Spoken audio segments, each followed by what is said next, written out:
see Sabal here. We're here for a non-linguistic, another set of API review, where today we have a 5-item specific agenda, and then the general backlog. So first up, 29214, CompareAttribute.Validate does not create validation result with MemberNames. That sounds like a bug, but somehow it's an API proposal. Anyone have context on this? So this is Arthur. I'm the area owner nominally for this, but we need Pranav to actually make any progress. I've already discussed with him and Imo offline on doing these things, but he was the one bringing these to the API review. So if he's not here, I don't think we can proceed with these. All right, we'll put that one on hold. Same with the next one, is also Pranav. All right, Tomas. 379033, SslStream API improvements for enhanced use cases. Okay, so this is something which we've been primarily asked by Kestrel and YARP. There are some shortcomings in the current SslStream API and behavior they would like us to fix. So that's something we discussed with Jeremy and with David Fowler, and this is the outcome. So there are a couple of problems we're trying to solve here. One, when SslStream is called to negotiate SSL, it might do sync calls or sync HTTP calls behind the scenes to fetch artifacts like intermediate certificates, and the caller has no control over it whatsoever.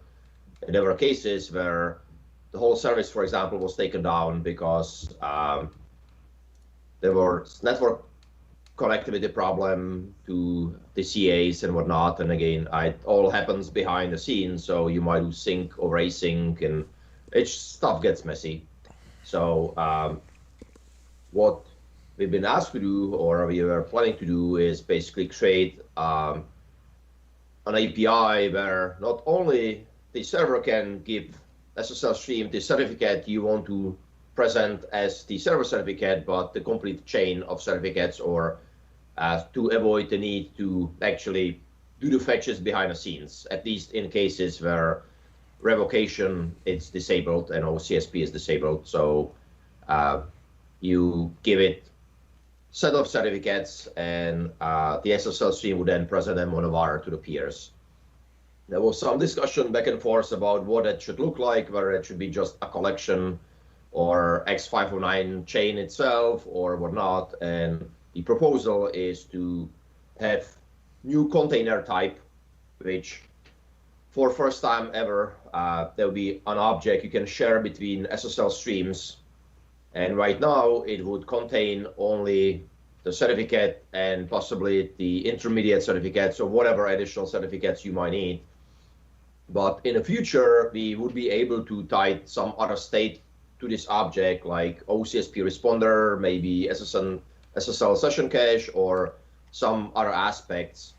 And we would have a place where we can share state possibly between different SSL sessions.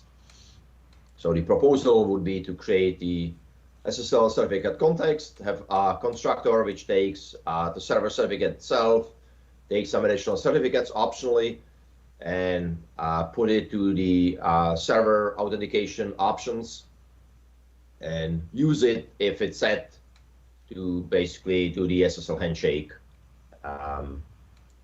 Any questions on this part, or concerns about naming or the general strategy? Scenario seems pretty straightforward. Yeah. So that's part of this proposal. The other part, which we've been trying to solve here, is we've been asked to actually there were two asks which are lumped to the single new delegate, and the asks were, right now, if let me actually step back. So on the server side, you can either specify certificate to use, or there could be a callback or delegate that the client can ask for a different server names to single server instance, and that's how it's done, basically how you share multiple sites on single IP port and address. So there's a delegate that if you are in a situation, then you can set the server certificate dynamically through a callback. However, this callback it's synchronous, so it's very problematic for people to actually fetch the certificates from Key Vault or from a database. There were some people who tried to do logging in the callback for auditing purposes. That's been also problematic. So that was asked to actually make this callback asynchronous. If there's action which needs parking, you can park it, do your IO, and come back with the answer. The other part of the ask was to basically be able to impact more things than just the server certificate. So for example, in case of reverse proxies, if you are in the multi-tenant situation, maybe some sites you want to allow SSL or TLS 1.0 or 1.1 for legacy reasons. Maybe some sites don't.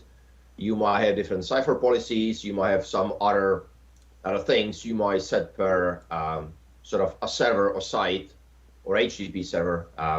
And right now, this is not really possible. So after, again, some discussions back and forth, what the proposal is that rather than having authenticate server S, which takes an option back and cancellation token, we would have value task delegate, asynchronous delegate, which would then give you the options based on the server name. So we would basically postpone the decision the similar way what we do for the certificates. That basically first the client would send the name they wish to connect to or talk to. We would pass it to the delegate. The delegate could construct the option bags with the certificate or a certificate chain with the SSO options per that site. And then because this happens early enough in the handshake, we could honor the setting and basically do that. And either you have everything in the memory or ready to go, and you would just return completed value task. And in that case, you would pay no penalty for the asynchronous, or again, you can talk to database or do your IOs and whatnot. And when ready, you complete the task, and we basically would await for the task to finish before we proceed with the authentication. So that's the general spirit of the delegate. And the options we discussed is right now the delegate would take the sender, which in the past we would have just object, and right now it's really the SSL stream itself, would take the host name or the name the client asks for, and would take the and it would get the cancellation token which was passed through the original call. It would just that would be a pass through. And the discussion was whether, first of all, we need the host name, because as another proposal, we proposing to make the host name available on the stream itself, so we don't necessarily need to pass it in as a parameter, which is what we did in the past in the callback. And possibly there was also a question whether we would need or would be useful to have more information from the client hello. So right now, the server name is only one extension client can ask for, but maybe we could or should create a wrapper object or container like SSL handshake info or something like that, and maybe be able to pass other information like ALPN or protocol versions or any other extensions which might exist or exist in the future. So that'd be, but as of now, the proposal was just to pass the name as the minimal bare-bone minimum, or again, drop the name completely and rely on the host name we adding to the stream itself. What would the plan be, Tomas, if in the future we decided we actually needed to be able to pass in more? We would need to add a new callback or a new delegate, and I know we already have like several, so it would kind of suck. Yeah, my preference would be to either make a class or maybe a struct if you're worried about allocations, and pass that instead of the host name. Yeah, I agree. The fact that you're already extending something that was recently added means it needs to be more generalized. Yeah, and again, it'd be right now pretty easy. So we can choose what we put to this struct or a class, and could be just the host name, but we already have a hello parser which can actually give more information. So if we choose to, we can expose the information we already have, and and if you scroll down, Jeremy, or whoever's driving, I put it into the unstructured designs. So one option we could have is we can just shove the raw client hello data into this. And if anybody wants to do any additional parsing, they could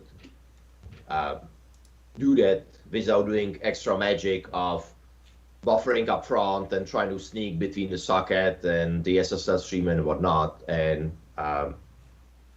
so again, I don't know how we would feel about it, basically providing access to the raw data, possibly additionally to the ones we already parse and pre-populate. Any thoughts? I don't know how useful the raw bytes will be. I'm sure someone would use it, but I think at least starting with some of the other ones would be good. Yeah. Yeah, I feel that someone would use it, and then the next version of TLS will have an incompatible framing at some point in the handshake, and people will just be all grumbly that their parser didn't work, so I would hold that off. I would only have the parsed data. Yeah. Wise me. So I'd also be careful. If we are concerned about allocations, I'd be careful about exposing a list because invariably we're going to find ourselves having to then create that every single time we call this, even if it's for a very small, finite, known set that we could otherwise cache. Yeah. So, consider something like a read-only span. Or IEnumerable. Would the be better because we can back it up with a fixed size array? Well, I was going to so say the the IEnumerable user can change it, right? So IEnumerable, we could have some cached value for like the common protocols list that we receive. Yeah, but IEnumerable, we're also going to have to worry about allocating a numerator. True. So I had sort of similar concerns originally with the internal TLS parser that in most cases we would see exactly two fields, but it's technically a list. So I think if we could come up with a proposal where at least for the normal case we don't need to allocate, I think that'd be great. And obviously we can drop it from the initial proposal. But then again, I think it'd be nice to have a plan what we would do if somebody asks for the LPN. Because I could see that this could be somewhat useful, that especially at the point where you're trying to set a crypto that, for example, HTTP2 specification requires you to drop certain ciphers if you do HTTP2. So, if I could see that in this case, for example, if the server is willing to do HTTP and sees that it asks for HTTP2, it can set the cipher policies or do some other things.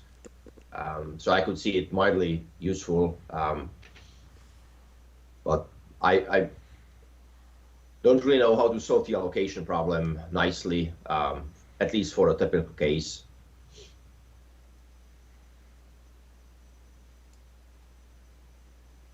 I mean, for the typical case, the only thing that's custom here is a server name and maybe one very common application protocol, right? Correct. So typically the LPN would have either nothing or it would have HTTP1 and HTTP2. So it would Right. have. So that's if it was exposed as the span, right? We would just return. We'd have a couple of those, in static data, and we just return the one for HTTP2, or we return the one for the combination, and we'd only have to allocate if there was something special. So would we? So again, typically in case of HTTP2, you'd have two fields, right, or two protocols. So would we span the raw data from the hello, or? Well, presumably there's the 99% case if there are two is we can predict ahead of time which two they're going to be, right? Correct.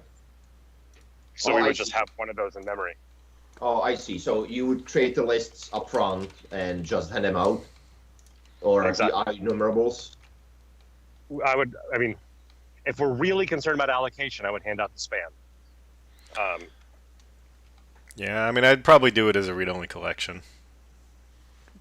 It avoids the complication of there being a span in an async context, also whether or not the struct needs to be a ref struct, and the SSL application protocol objects themselves aren't just. I don't think they're just blit over the, or just a projection over the client hello. If we wanted to, we could expose some sentinel values like HTTP 1 and 2 that we could just easily do a reference check against, not have to allocate an enumerator. So why don't we do this? Why don't we take it or park it, and I can do more research, and if we are okay of creating basically a struct or a class, let's move with the server name and maybe the SSL protocols, which are easy to do for now. And if we choose to do ALPN in the 5, I can write up another proposal. So at least we will be unblocked on this, and we can, again, do more prototyping or discussion how to do the ALPN, unless anybody wants to push it to completion here. Would that make sense? Yeah, it doesn't make sense to block this on that. We can leave it out. So let's agree that we would, rather than passing name, we would pass the struct. And I don't know if anybody has any objection to the names or a better proposal.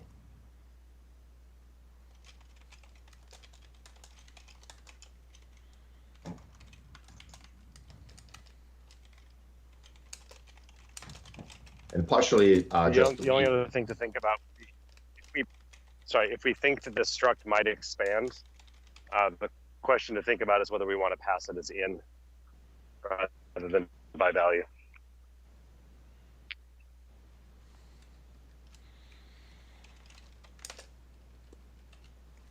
I mean, the guidance says don't use in public API, but we can decide we're Why smarter. does it say that? Because you didn't like that it was nuanced and made me collapse the 4 bullets into one.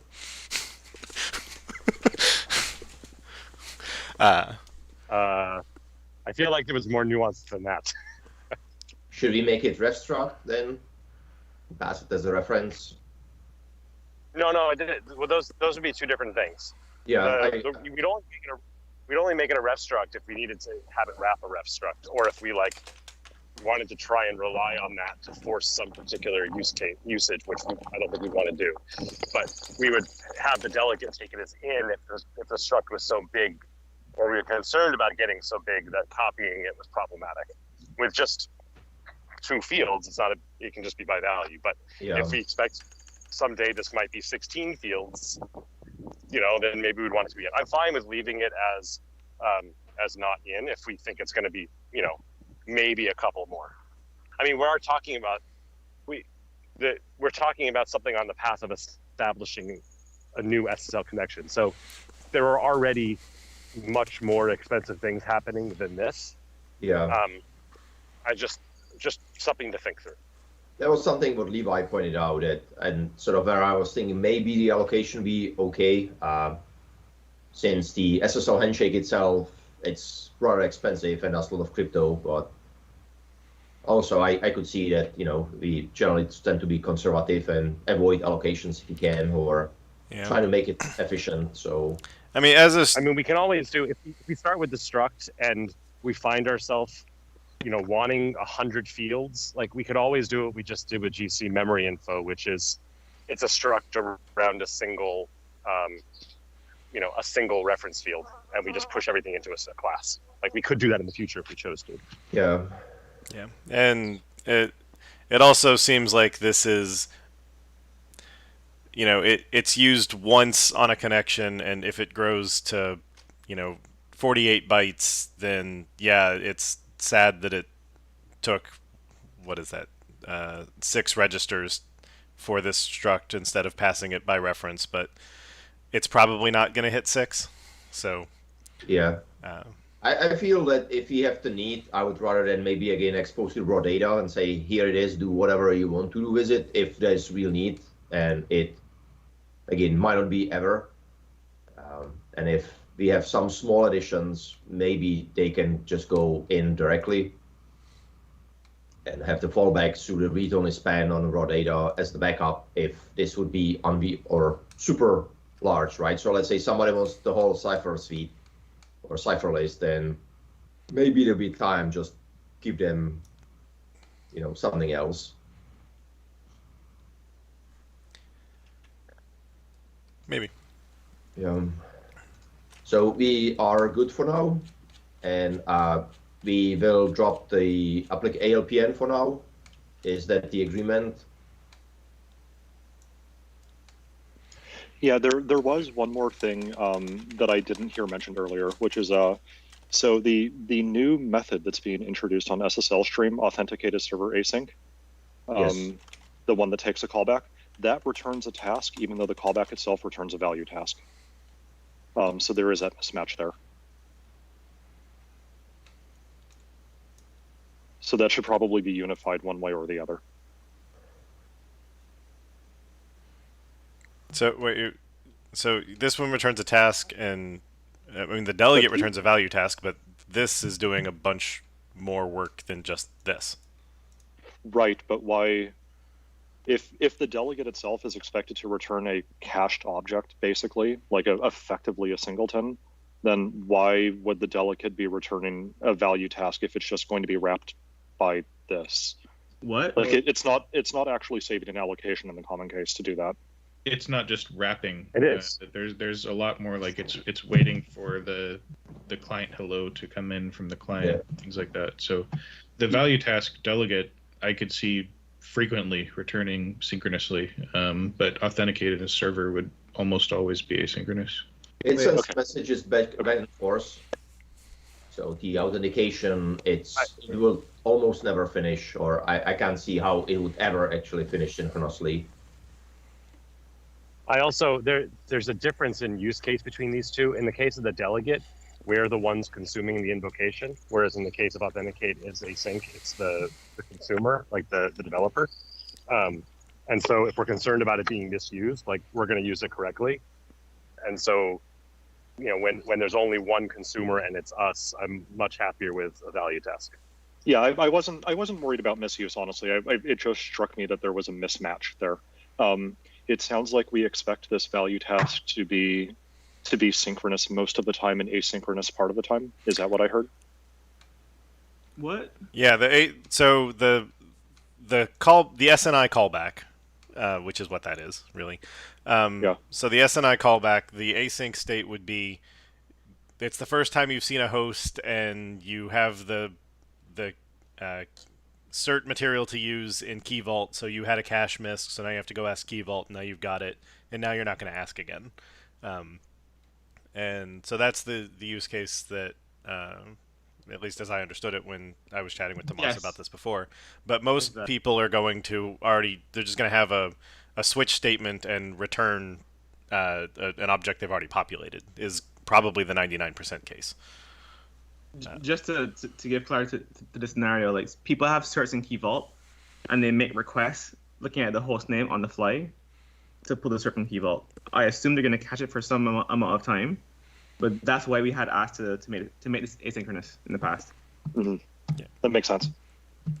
But the easiest sample app is you have the cert locally, or you're just pulling it out of the cert store, even with refresh, and all that's Yep. synchronous operations, and you're not using the network in the middle of deciding how to use the network. Yeah, I feel like out of any possible use case for value task, this ends up sort of checking all the boxes. The 99% case, it completes synchronously. It's returning something that can't easily be cached in the general case, and there are basically there's one consumer anywhere, and it's a developer that knows what they're doing. Awesome. Okay. With the callback, the two that exist are object sender. Technically, our object sender is only when we call it an event, but we are usually object sender. Is there a reason that this one is strongly typed?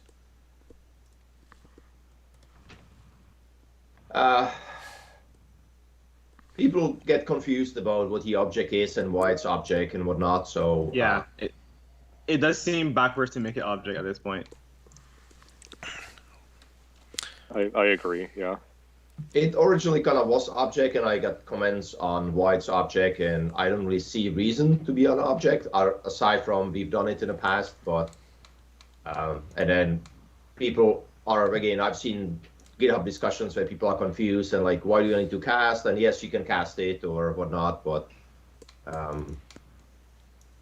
if only I had what something would you make specifically snarky to say about this. so. The reason for object sender is a throwback to WinForms in the good old days of VB, honestly, where you would have a single callback hooked up to multiple control UI event handlers. The Dark Ages. Yeah, and you didn't necessarily, you couldn't necessarily have a single class for sender, so it was just kind of object by default. In this case, because this callback is associated with a very specific type, it would make sense to have that type as a sender.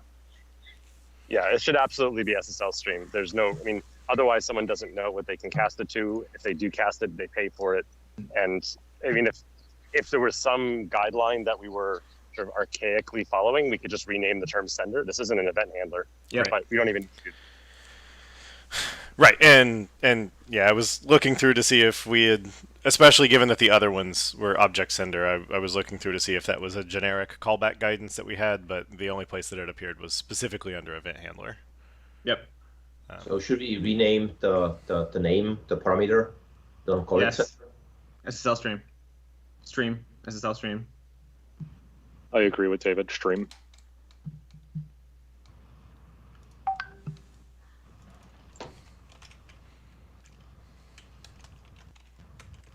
Okay, so the last piece on this one, it's a new property on SslStream.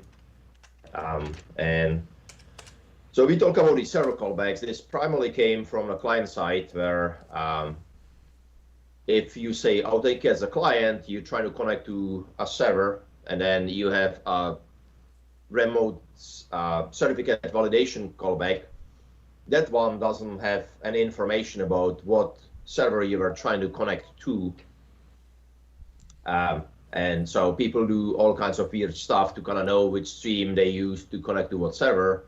So it was asked to actually expose the name of the server you try to connect to, and we already store this internally on the stream, so it basically be only exposing internal property. And on a client, this would be exactly what you asked for. The server name on server, this stores the value client asked for, so it could be either empty string if client didn't ask for a specific server name, or it could be the server name from the SNI. And there was some discussion about how this should be named. It's called target name in the SSL client options. We use the host name in some other places. But basically this would be exposing internal property as a public for the value of the server name. I was going to ask why it's virtual, but it looks like everything on SslStream is virtual, though that, as far as I know, that class has no real support for extensibility. Yeah, so I basically did to match, or I did it to match the other properties. Yeah, why is it virtual anyway? That seems bizarre. Yeah, it looks like all the new, so, comparing what's virtual and not, like, all of the new authenticate as server methods are non-virtual. No, wait, I just can't read. They're all virtual. Except the one that takes an authentication options. So the newest one is non-virtual, and a bunch of other stuff is virtual. So, yeah, I mean, if everything else is virtual, then virtual is okay, but then why wasn't the authenticated server async virtual? Is my, like, really it seems like if we're saying everything on this class is virtual, then why isn't everything on this class virtual? Well, it seems like most of it, it's so we do already have inconsistencies, and I don't know what's. We can also take it out and just make it as a public string. I don't have enough history on the SslStream itself why some are and some are not. So if anything, I would look for the API review committee to provide some guidance. Don't be virtual unless you mean it. I mean, that's the short form of the guidance. My other question on it would be, you mentioned if it's not available, return empty string. Is that the right thing to be expected? Should it return null? I'm not dictating to it. The SNI callback gives you empty string, so I would follow that sort of strategy. All right. And we already, again, that's even how it works internally. We populate with the string empty, and we basically just return whatever is in there. So people don't need to worry about nullability and whatnot. So, so would the agreement be keep it as it is and strip the virtual, just leave it public string hostname? Right. So okay. So if I'm a client and I call authenticate as client, Yes. then I pass a parameter string hostname, I think, right? Or is it string target name? So if you use the SSL options, SSL client authenticate options, or client, there's a link somewhere to it. The option back class has this name as a target name. But I think if you use the authenticate as a client, I think the examples, the parameters might be named hostname. It looks, unless we have an implementation and reference assembly mismatch, it looks like they're called target host on the client authentication options property and target host in the authenticate as client methods that don't use them. So that was the alternative proposal. I think if you scroll down again for the alternative designs, I think there was using a target name was an option we discussed. Yeah, the reason I suggested hostname, and I don't feel strongly about it, but the reason I suggested is that it seemed weird when used from the server for it to be called target name. I mean, you can make an argument that it's the target name the client provided, and therefore the server is getting not necessarily its host name, but the target name. It just seems a little strange. Host name is better. Yeah, I feel like target name is better because it's what the client passed as target name, and it's what the server received as the client's target name. Isn't it called host? Like, okay, hold on. What's it called in the spec? I just like looking at host name. My immediate response is that, or my gut feel, I'm aware that there's a bunch of context, but looking at it, it's like that I expect that to be who am I instead of who do I think I'm talking to. I know for this, if you're the server and you're looking at it, it's who does the client think they're talking to. But since it's really who does the client want to talk to, that it feels like host name is either it needs a disambiguator or target host name. Target host name is fine. Requested host name is fine, but just bare host name feels wrong to me. Also, I think proposal client host name or client target name. Well, client host name would be what's the host name of the client. Yeah.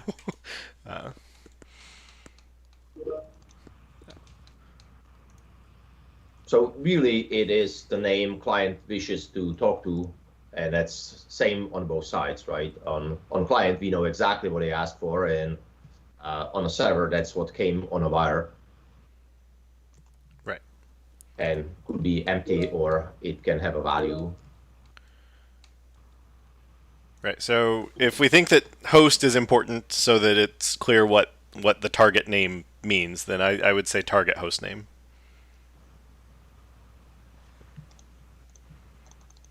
Yep. 5 is me. I have one more comment about allocations. Levi.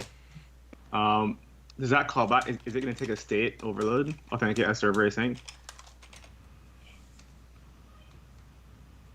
Object state on that call, so I can not allocate.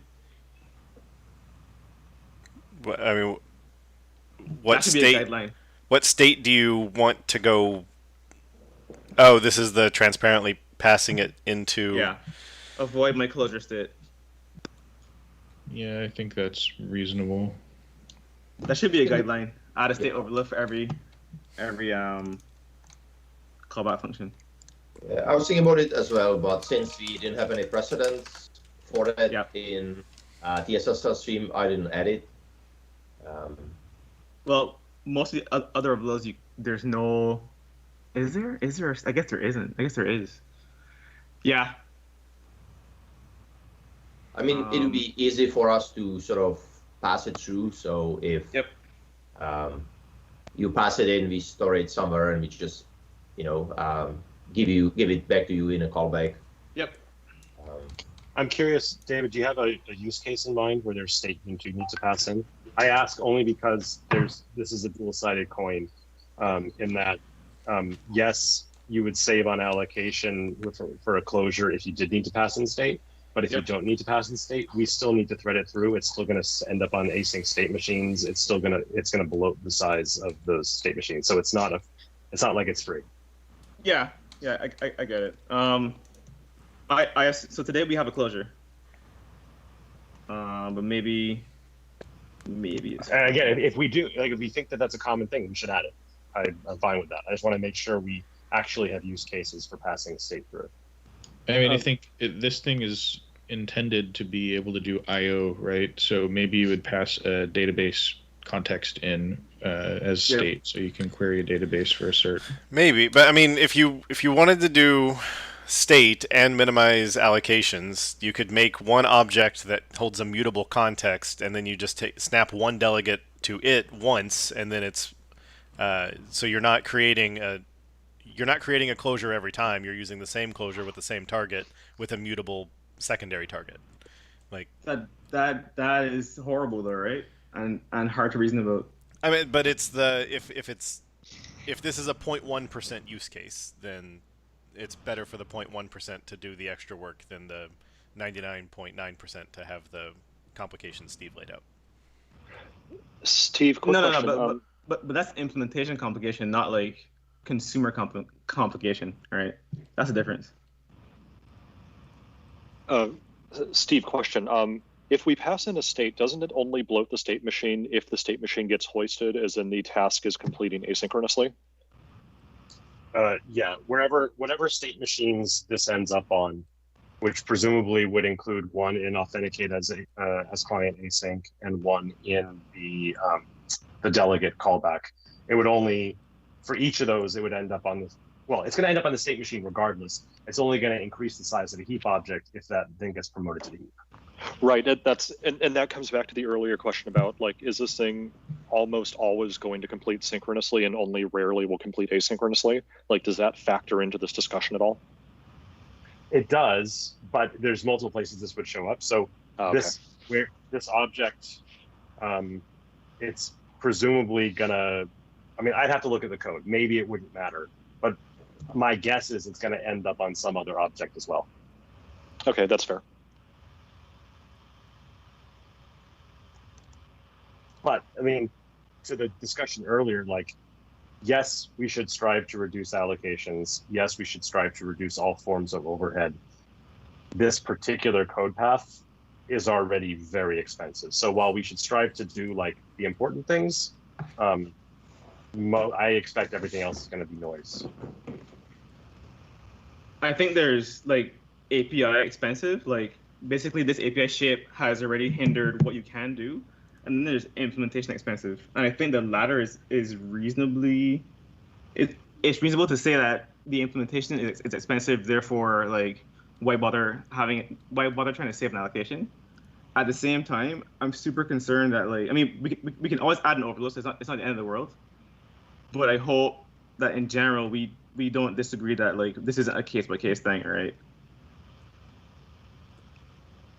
Just because we have one scenario in mind, and we're in this meeting trying to decide what everyone will ever use this for, and we're kind of making the assumption that is cheap enough based on implementation details right now.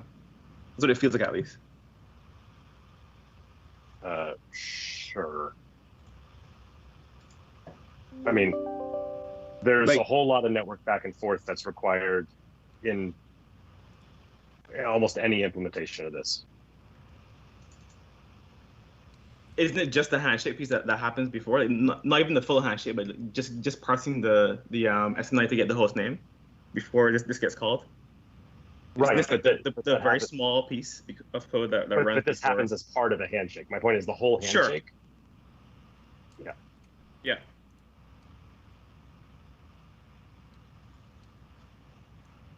Is this delegate invoked from anywhere other than the handshake? Maybe I misunderstood. No, it is not. And to be clear, like, I'm fine with the object state. I just want to make sure, like, we actually believe it'll be useful. If it's just like because we can, we probably shouldn't. But if it's because it's useful, then we should. I guess what worries me in general with that approach is what ends up happening is it gets used and there's no callback, so there's a closure. People deal with it because we didn't think to add a state overload, and we are inconsistent across the stack about that, right? It's not as though we have this level of care across the stack for every callback API. We just kind of like decide which ones. At least from my point of view, it seems that way. We don't like say, okay, this one deserves state because this callback is expensive versus not. It also sometimes it's just very, very difficult in the implementation to flow that through as well, which is why some APIs don't expose it. Yeah, and I didn't ask for a generic because like that would be worse, right? You'd require like generics everywhere, but yeah. But if you want to avoid allocation, then you know, well, that's yeah, what exactly. you have to do. Then it becomes authenticated server async of T, which uses yeah, exactly. It kills the whole thing. Selection callback of T, which Yep. So if we add a state object, I assume it will default to null. Yeah. Yeah, pretty much every object state we have in the platform is object question mark. Yeah. Makes sense. And again, in that case, the penalty shouldn't be that bad, right?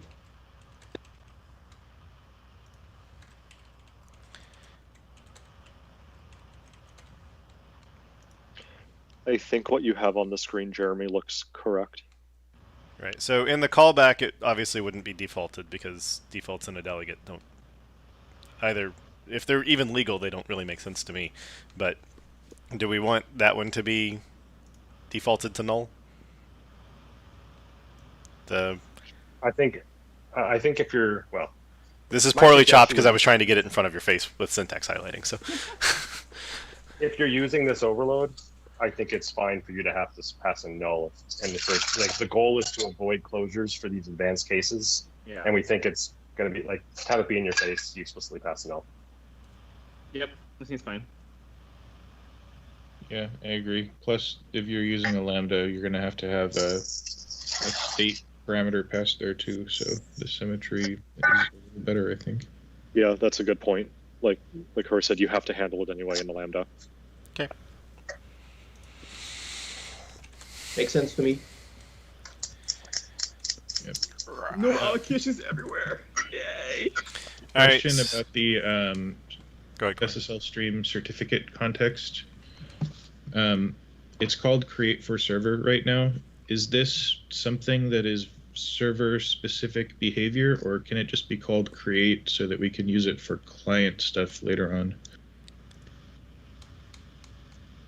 So when I was chatting with Tomas, and I suggested the name create for server, where it can go ahead and so if it's called create for server, I think that it should probably throw if the server is not or if the cert isn't valid as a TLS server certificate.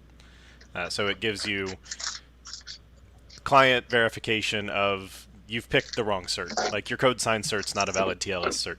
Don't pick it.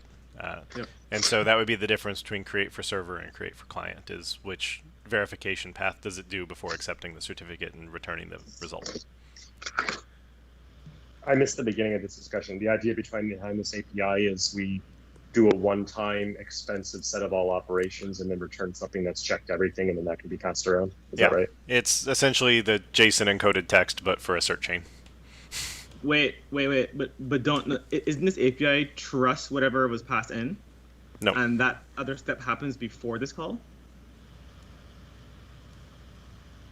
So, I mean, so there's multiple ways that all this can be done. The way that I had suggested when chatting with Tomas is it takes this state here and then it builds whether it's offline first and then warn and then move to online, but that it builds the chain to make sure that everything's normalized and in the right order and there's no redundant information that'll confuse the other side or etc. Right. And so it turned possibly unordered input into pristine input and now holds that data. But one of the checks it can do while doing that normalization is, does the target certificate claim to be valid for TLS server purposes, or is missing the EKU extension altogether? All right. So I like that. What I don't like is that policy is wrapped in that call, and it can't be changed by the caller. And there's no way to create this context outside of this call, right? This is the only call that does that context, right? Can there be a bool like don't do stuff then? If the default does stuff, is there a default that says like don't do the policy and let me do it and then you trust me? Dangerous. Right. So that was discussed in particular for scenarios with cross-certified routes where maybe for compatibility you're trying to present a more complicated route than the one that the platform would build to. I would say that the problem that I understand with that one is you can say build this thing and I promise it works, and then on Windows we're going to completely ignore it because we can't actually pass that data down to SslStream. Sorry, to S-channel. S-channel. Is that okay? So is that true? So the issue, my only concern is like the policy wrapped in this call that does I/O, that has timeout set, that does different things. Like how do we control that behavior? My expectation was that we would not do the I/O, we would use the offline build-up here. So if I passed in garbage and you did a build and it failed, return false, how would this fail? Would it return null? Is that the intent? Because I thought the code was the code calling this was supposed to do the build and pass in the resolved like things.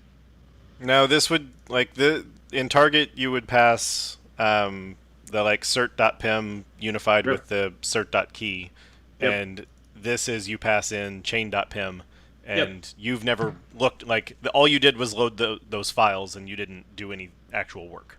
It does the work for you. Then this does I/O. Potentially.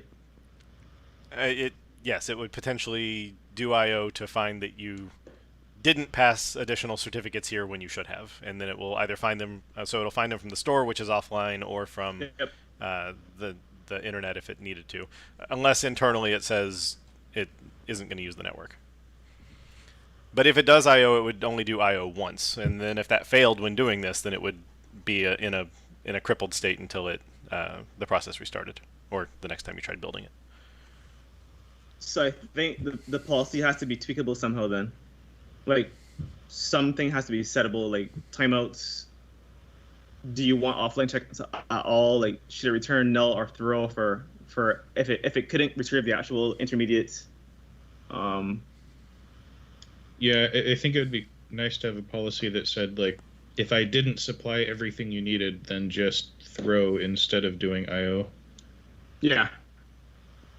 I mean, you can already do that upfront. So in the example, right, we you could use the X509 chain with the offline flag set and build a chain and verify that you have everything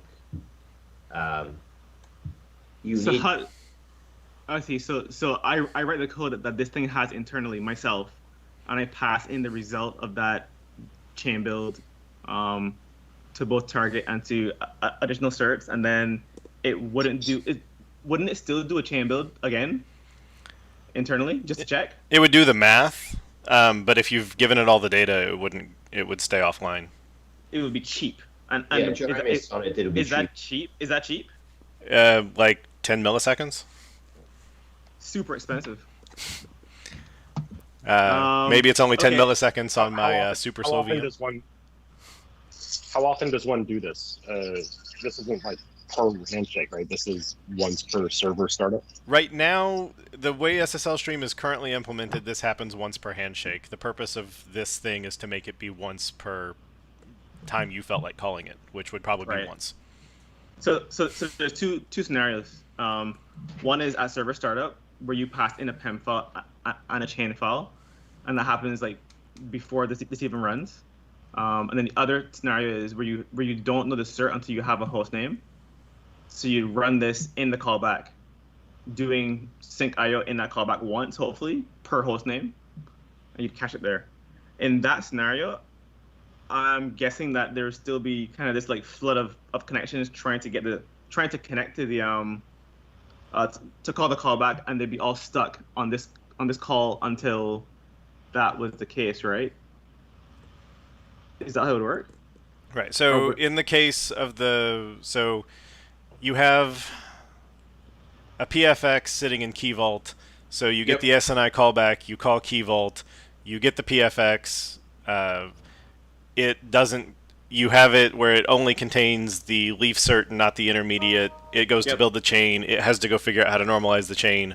But then, again, assuming it all works with all the, like, if everything works, then all the stuff gets cached in various places. And so not just the in-memory cache if they have this strong reference now, but the normal chain rules are the intermediate will get cached into the system and things in 98% of the cases, and then the everything is copacetic.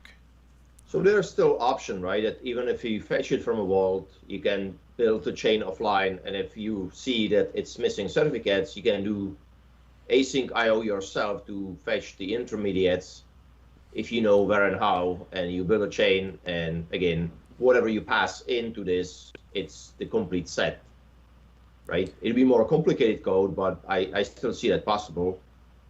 Well, who's determining the intermediates are missing, and how are they doing that? You call the X509 chain build with the offline flag. Before you call this, or after? Before you call this, yeah. Well, if you call it with the offline flag and it fails with partial chain, then the way that you would get the intermediates in the average case is you remove the offline flag and you call build again, which is the same as you just called this. If it's doing you don't have to, right? So if you want to be advanced or whatever, or it hits your scenario, you could add more code and you could be unstuck and do the right thing. Right? We don't prevent you from doing it. The API doesn't. It's just less convenient.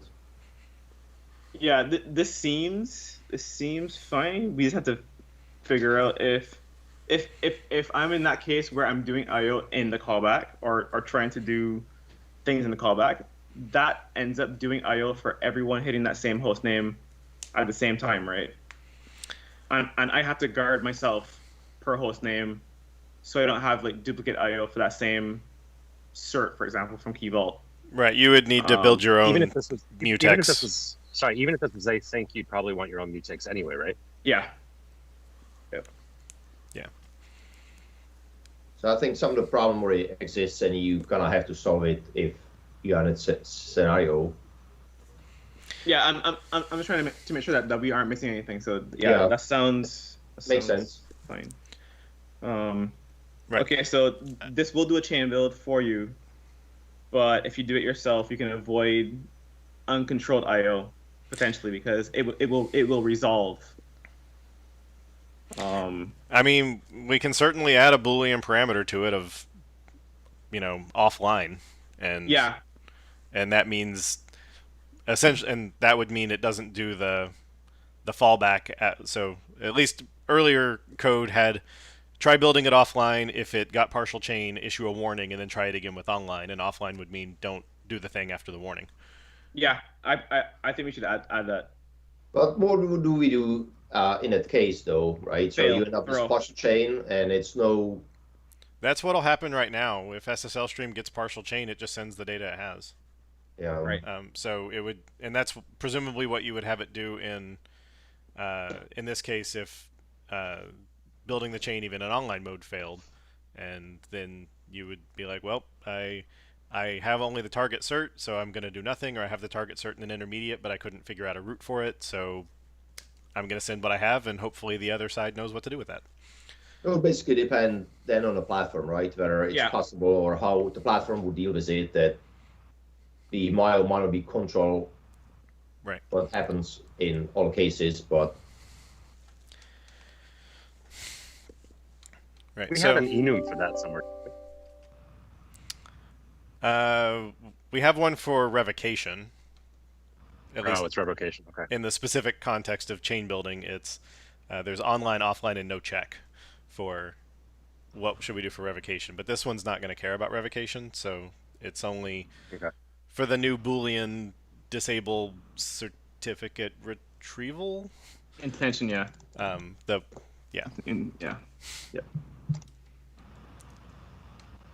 So are we in favor of adding the Boolean?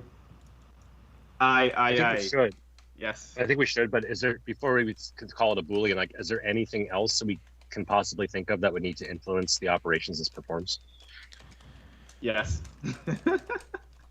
I mean, if offline is false, then theoretically there's some time span timeouts that could be edited. There's other stuff on the chain like contextual routes and things of that nature. But the simplest mode would be this has offline, and if you want any of the other complicated stuff, you build the chain yourself and then give it to this with offline. So I think all the complicated things can be worked around. Question, are we going to be here in 6 months adding a new API for .NET 6? And if the answer is no, then great. I think we can maybe avoid that if the flag was called "Trust Me." So we did talk, Steve, about adding OCSP, for example, to this object, so we might be back for other reasons. But you don't have to be if the flag is called like just use what I gave you, and then it's up to someone. If we add other APIs to create the right context, then it's maybe fine.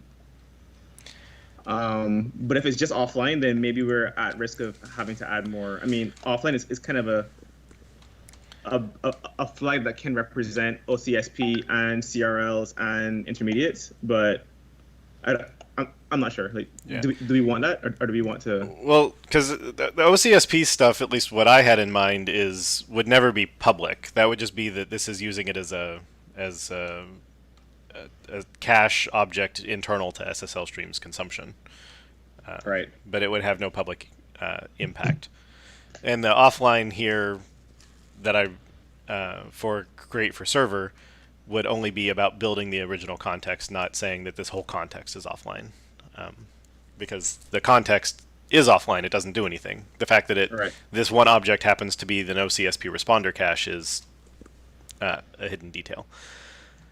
So Jeremy, if I understood what you said earlier correctly, your assertion was basically, if we give this thing a Boolean mode that says offline, use only what I gave you, then any other scenario could be achieved by doing what you wanted to up front and giving the results to this, and then either it would succeed or fail because you said only use what I gave you. Yeah. The one thing that would fail is a scenario that Kevin Jones pointed out with regard to multi-path chains is, and again, on Windows, as far as I know, there's nothing we can do about this, but I'm not an S-channel expert, is you pass the thing, you pass, create for server, a target, here's a bunch of additional stuff, including all the stuff it needs to build the longer path and offline. And then the system says, hey, I found a trusted path that was shorter, so I'm throwing away half of your data. That there's no way that there's nothing you can do to override that behavior. If we thought that was important, even though we can't make it work on Windows, then we would have to do something else. And that could be that we have two different things here. One is the create for server, which does normalization, and the other one is we add, create or like create unverified or whatever, which is you give it the stuff in the right order and it just goes. But again, on Windows, that's the same as you pass target cert and nothing else, because that's all S-channel accepts, is what's the pointer to the thing with a private key. And then it builds the chain inside itself, and I don't think we can influence it. Interesting. You can ask somebody. I don't know. So that would be the only thing that you couldn't do with just the offline parameter. Seems reasonable to me with the bool. Okay. Or an enum if we really wanted to, but a bool seems fine. My last question is just back to the name. Is there a client equivalent to this that we can imagine in the future, or is the for server just to provide more context about what we're creating? I mean, there are client authentication certificates, and so this is back to the does create for server verify the server EKU. If everybody thinks it's silly that the server is verifying its own state, because I think Tomas said it doesn't right now. The client will just reject it with this. The cert made no sense in context. Then it would just be create. We would drop the for server and share it. Or when we wanted to figure out how to plumb the API through meaningfully for client authentication, then create for client would be added as well. I think I closed all my parentheticals. Would we consider a model? Like, what if we started with the just create and it doesn't do the server validation, and then if we really found we needed the server validation, we did one of two things: either we added the create for create for server overload, or we added an instance method that basically, took the instance, validated it, and returned a new instance, or validated it in place and updated the state of the object or some such thing.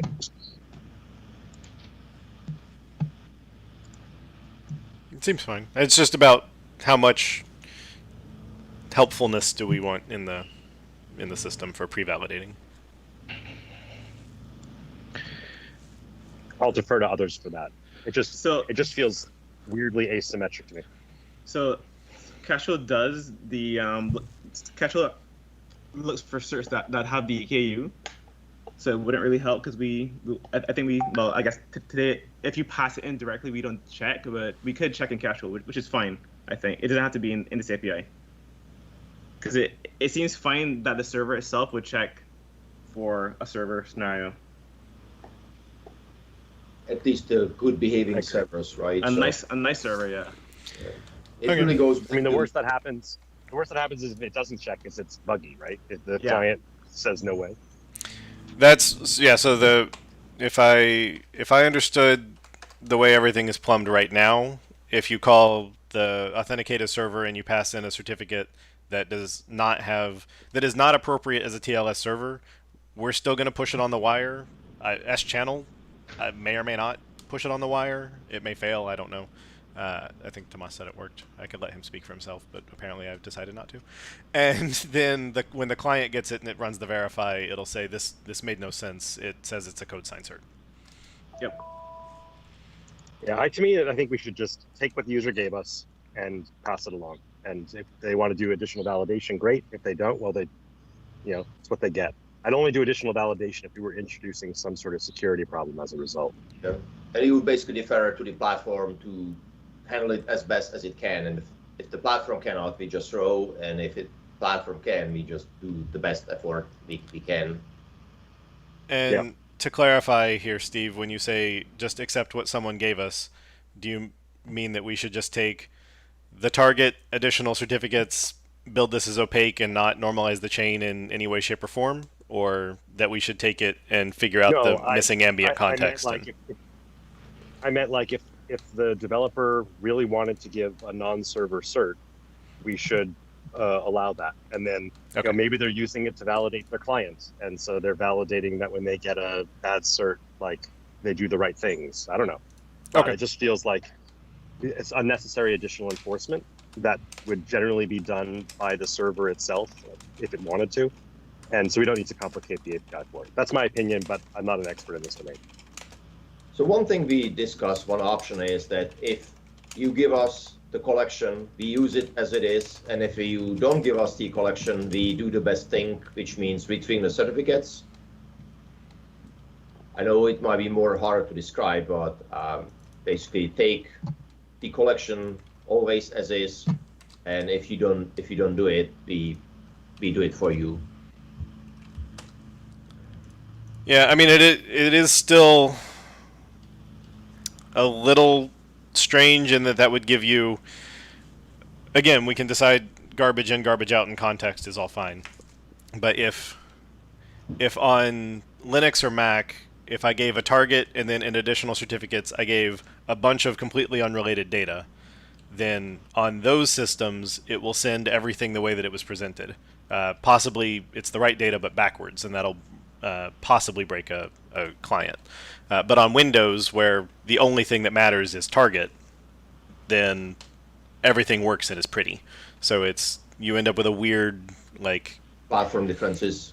Like on Windows, it essentially is always treated as if this was null, and on other systems, it's not. And that's actually still true, because if you, I guess, yeah, no matter what, that'll be true. If you pass in additional certificates now that Windows can't find with its chain, it won't send them because we can't pass it to S-channel. So maybe the distinction of null means use ambient context and non-null means use what I tell you is fine. There's a question of do we care about ordering and removing duplicates and removing redundant and etc. But I don't know if that would be better as a null input then, or a proper overload, or a different named method, or what, to convey that this thing being null has a very, very different behavior than it being empty. I would almost rather have dangerous, don't do this overload just to make it very explicit, but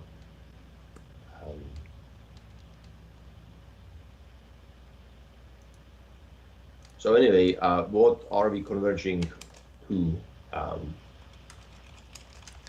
Single method or just create as a Boolean? Yeah, I mean, here's what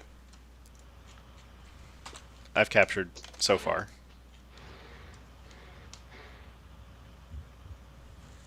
Yes, apparently I only chopped some of the things.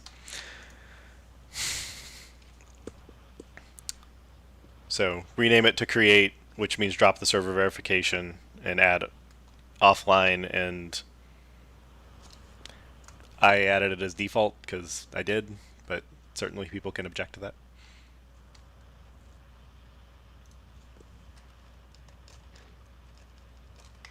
I think defaulting, doing the right stuff makes sense to me.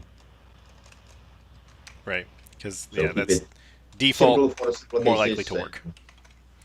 And make it possible for David, who's gone now, to fill with weird stuff. Okay, so now one final question on it. In the proposal you have here, this is a very opaque container. Should the target cert be exposed back as a property? The collection can be complicated, so I'm not suggesting the collection, but so that somebody in a debugger without looking at private fields can figure out which object they're looking at. I think if the concern is the debugger, we add a debugger type proxy to it. I wouldn't add public fields unless there's a real need for it.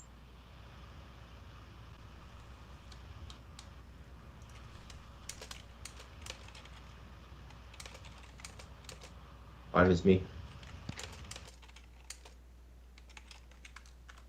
That cool, Jeremy? Yeah.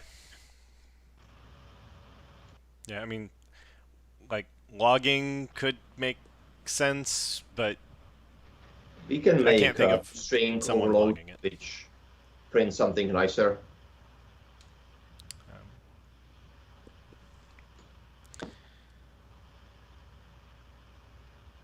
Okay, so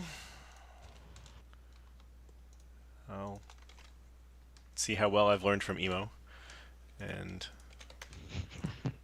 all right, here are the notes that I have, which I've chopped more things, but still not all the things. So did I miss anything or get anything wrong? Namespace would be nice, but other than that,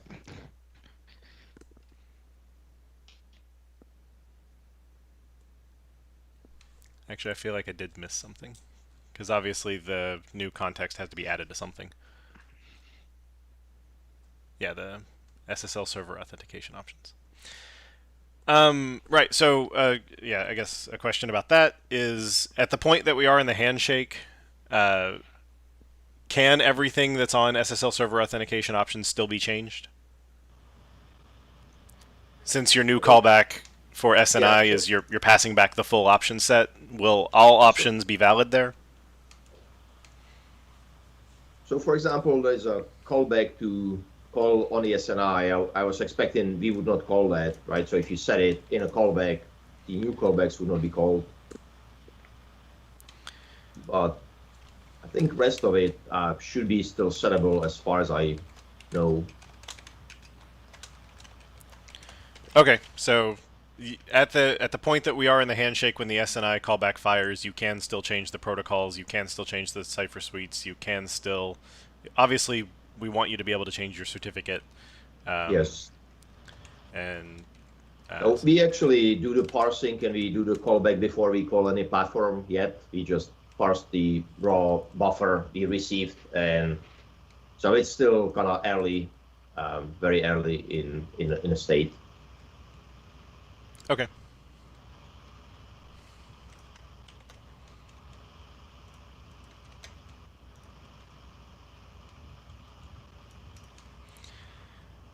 All right, so I think that addresses this, unless anyone has any final feedback.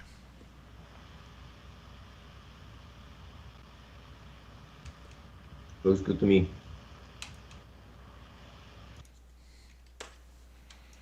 Namespaces are for chumps.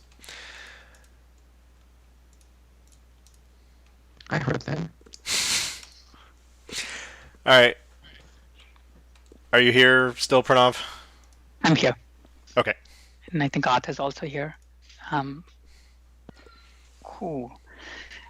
So this is mostly a difference in implementation / bug in how the compare attribute works today.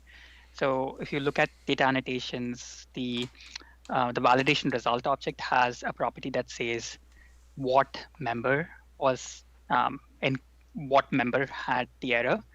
And this is useful if you call into validator on an object graph, and then you're trying to figure out which property or member was incorrect. Compare attribute doesn't set this value. So, when the validation comes back out, you can't sort of reason about what property was invalid. And Blazor relies on data annotations for all its validation. So it uses it to highlight input boxes in the UI. So when we get this compare attribute result that comes back with no value, we were well, we don't know what it's associated with, and we end up associating with the model itself, and we were trying to figure out how to fix this.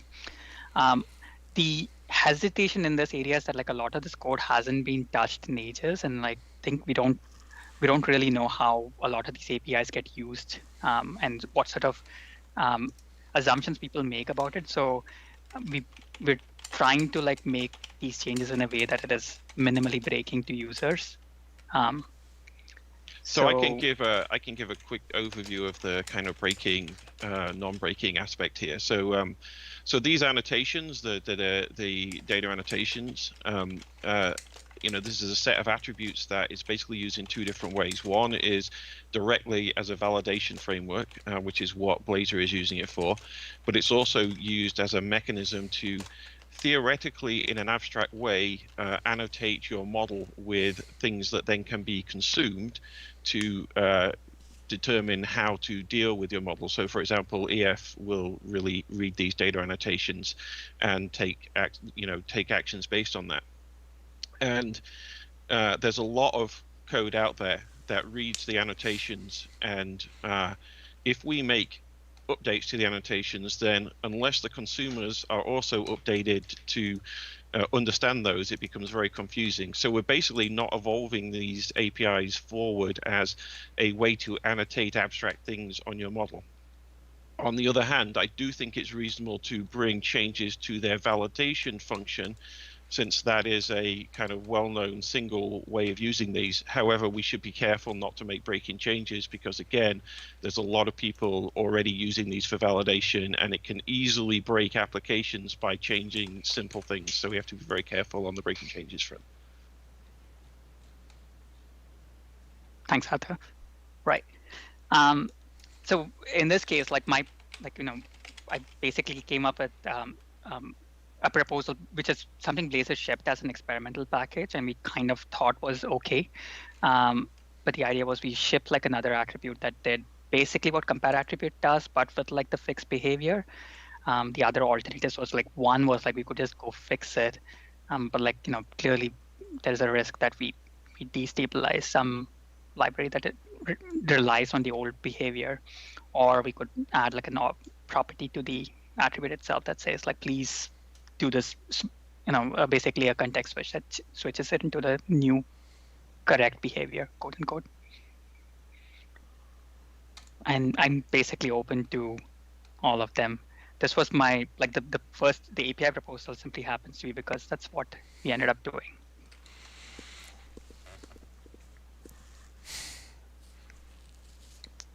So compare property attribute would be the exact same thing as compare attribute, except the return value from validation result is sometimes different?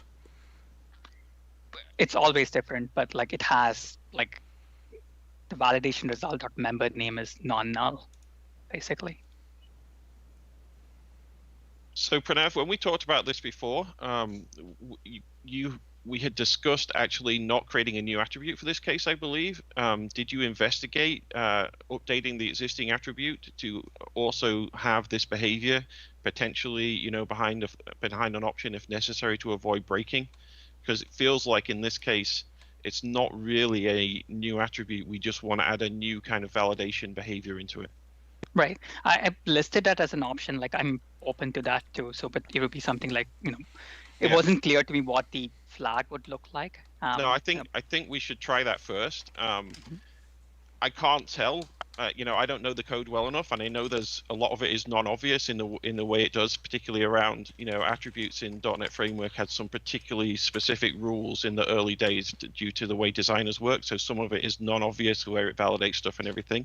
So I think I'd need to see the PR to see how it integrates, but I think that would be a better way to go initially on this, and then only try bring a new attribute as an API if we really think we need something new, as opposed to just kind of adding functionality to the existing one.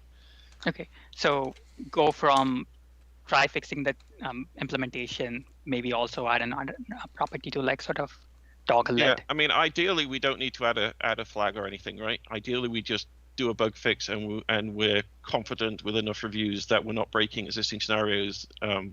I suspect that's fairly unlikely, but I suspect we can still put something in here that's relatively clean and doesn't involve a new attribute.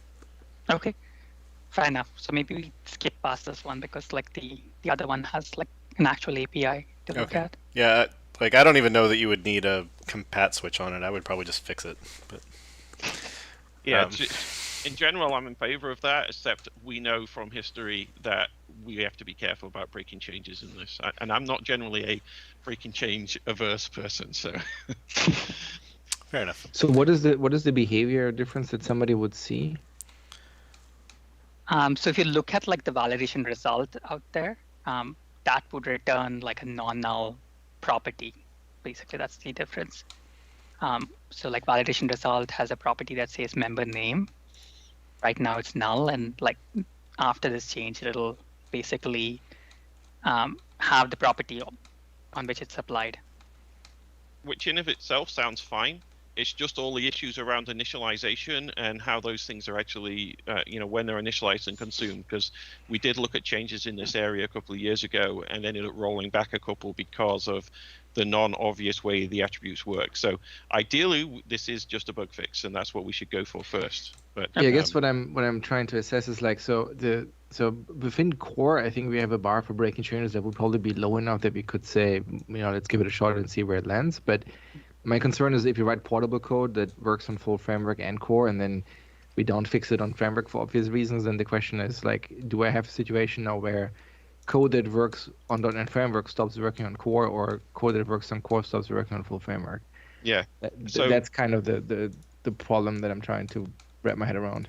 Agreed. So in general, that's another reason why we haven't wanted to move this forward, because it does get very confusing when it works one way on .NET Framework and one way on .NET Core. I think this one may be okay, especially given that it's primarily for use by Blazor, and so there isn't any .NET Framework component to it. But again, we should be careful about not making that too confusing.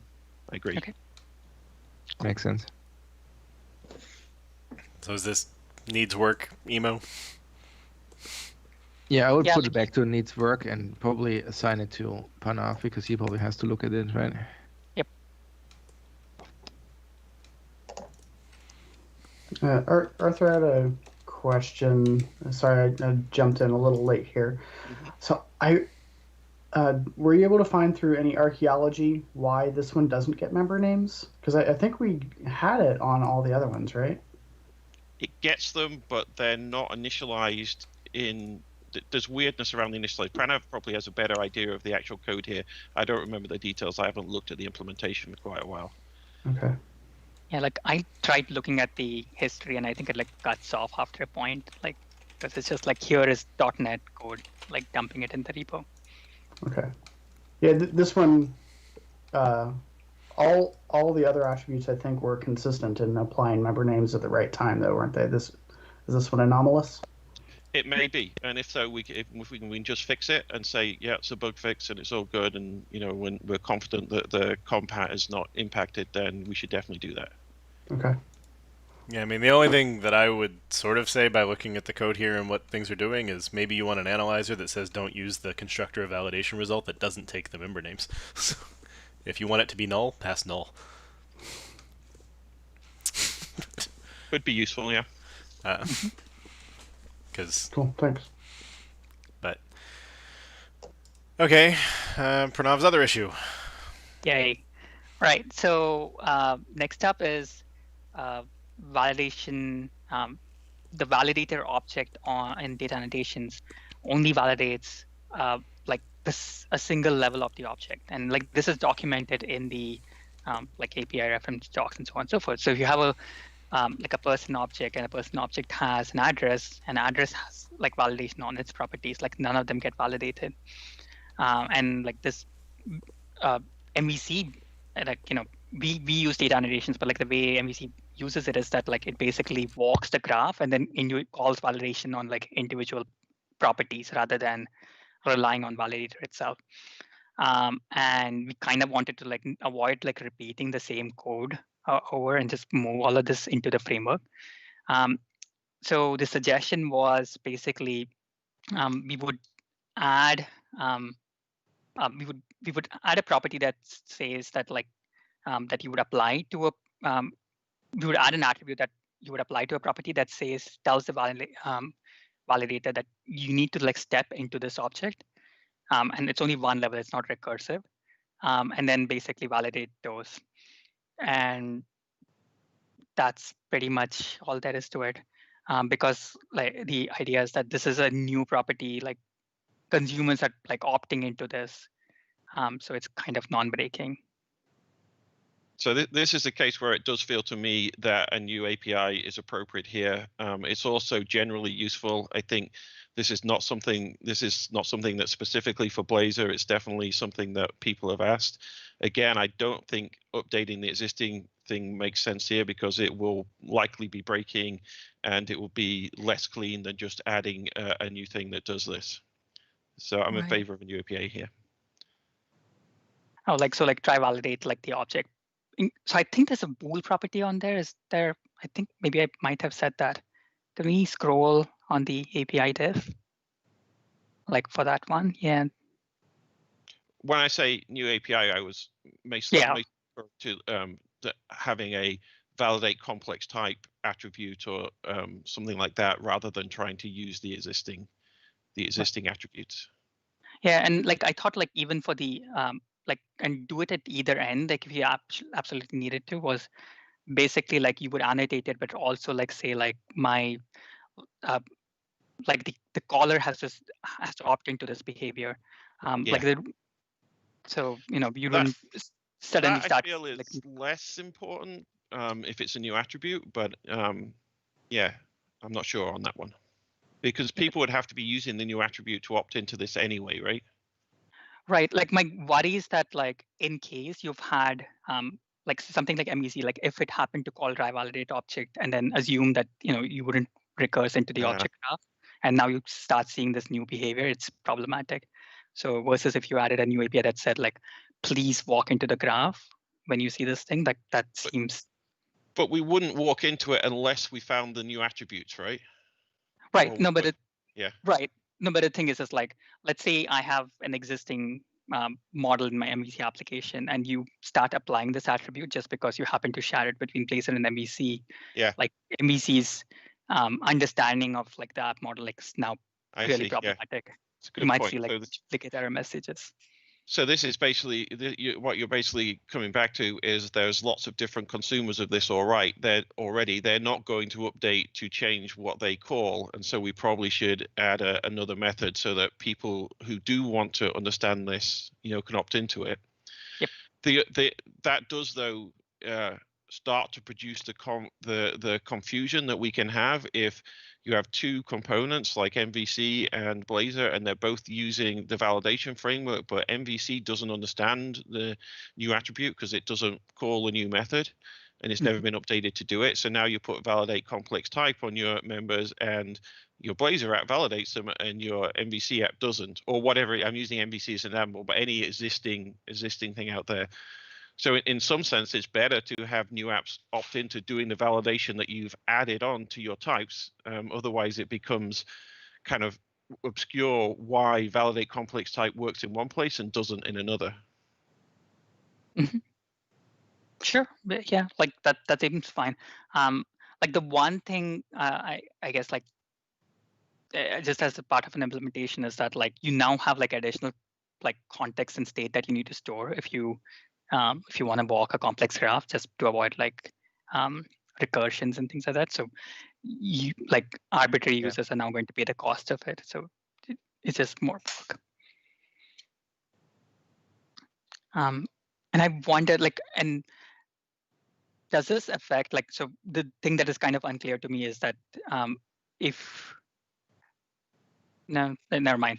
I think we're fine there. Like the property attribute only shows up with like if you have the right package, so you have the right implementation. Yes, but it requires somebody calling validate object to call the right method, right? Mm-hmm.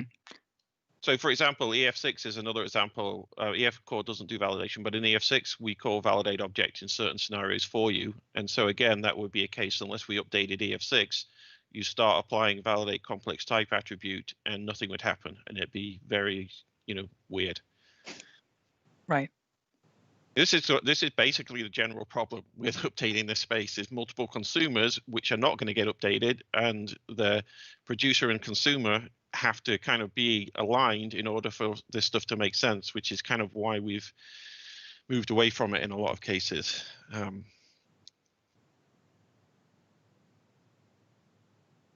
But we could explicitly document it as it's opt-in for new stuff, and it won't work on it won't work on older validation platforms, I guess. I don't know. What do they think? And I'm trying to rewind my brain and even look back at some of my blog posts when we were first creating all this stuff to see if I had laid out the rationale. One thing you should be the owner of this going forward. It sounds like, you know, now you're back with us. You can take it on again. I did my tour of duty owning this. I know, you know, one, pardon just sort of the random brain dump of details. I'm not sure if they coalesce into a coherent thought or not, but I know one detail is as we're walking that graph, kind of depending on the context in which you're doing this validation, you might want different graph walking algorithms. So I know that was one of the reasons why we held off on that. You know, doing client-side validation, we had one graph walk, and server-side, we did a different graph walk. So different implementations there.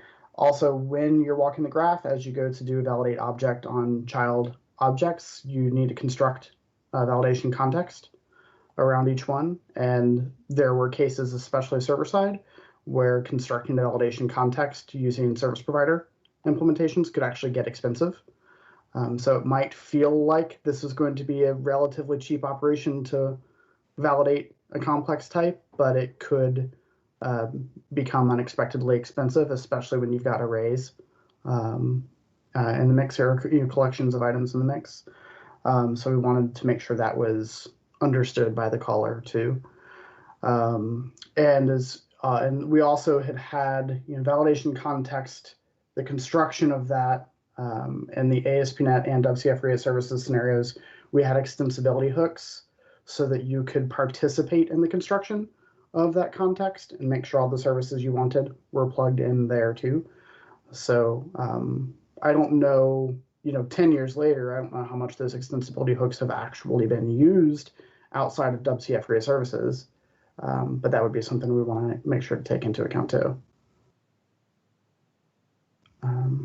So it sounds like there's actually quite a lot of potential complexity under here in terms of the behavior and compatibility. Yeah, I think the way you talked through the compat, I thought seemed reasonable, but the behavior. It's still not clear to me though on the compat what the right thing to do is, and now you're also introducing there's behavior complexities we need to consider here too. Yeah, because one thing, the mention of this new attribute would only really be understood by the new overload, and so only the new callers are going to get it, is if you're supposed to be interacting with any of the callers that don't understand it, in particular if you're going between core and framework because you're a NuGet library, like what's the way that you're supposed to write something that it works best with compat? Or is this just if you want the fancy thing, you're net 5 and only Blazor, and like it feels like this isn't adding something on to a system, it's adding a system next to the current system that kind of feels like an add-on to the current system, but that it, to me, granted I've never used this, to me it just sounds confusing, and that it would be better if there was a way that this new attribute just meant that the existing path would call into the existing object in a different way, but granted that means we still can't fix that on framework. So I don't know how important that compat is. This may be we have to wait another 10 years before we can make this kind of change. The other option here is for Blazor to do something that is specifically for Blazor, but that then starts the divergence of saying validation is application or app pattern at least specific, and I don't know if we want to go down that path. That's basically what we're doing for the other use of this, where it's like abstract types, like EF is just introducing its own attributes for that kind of thing rather than doing new stuff. But for validation, again, I think it's not as clear cut as that. Yeah, we tried really hard to avoid anything that was app framework specific when we were creating this. So we did put an escape hat, or looking back at some of my other notes, we did put another hook in here, and it is part of what we used in reservices at the time to pull this off, and that was the interface of iValidatable object. If I recall correctly, the way we implemented the graph walk for our server-side validation and RIA services was we extended the domain, the entity types to implement iValidatable object by default, and we then had essentially a default implementation of those that would do the graph walk with the algorithm that we wanted. And then consumers or users could implement the interface themselves if they wanted a different graph walk algorithm. So we gave that default. So I don't know if maybe another approach to this would be for Blazor to do something similar, where we just use that existing hook of iValidatable object. I mean, so the problem there is though, like these are just like user SPOCO types, like they're app models, and like now you're sort of pushing the problem of doing the graph walk onto them, which is kind of why we wanted to like solve this in the first place. So like the one possibility is that like I kind of like wasn't sure is, are we able to like make this attribute like net5 only? Like, can we cross compile this library, and like does that solve this problem to an extent?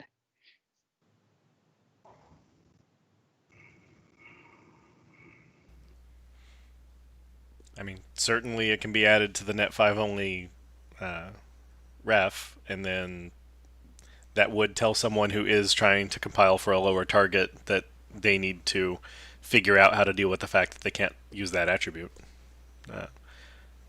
It removes a source of user confusion while adding a source of user complexity, but that may be, if you only care about validate complex type and you only care about net5 plus, then there's no real complexity for you, other than perhaps the scenario where you've written a thing using this new model and you interact with an older component that still works on net5 and it doesn't understand that you have an attribute here at all. Exactly.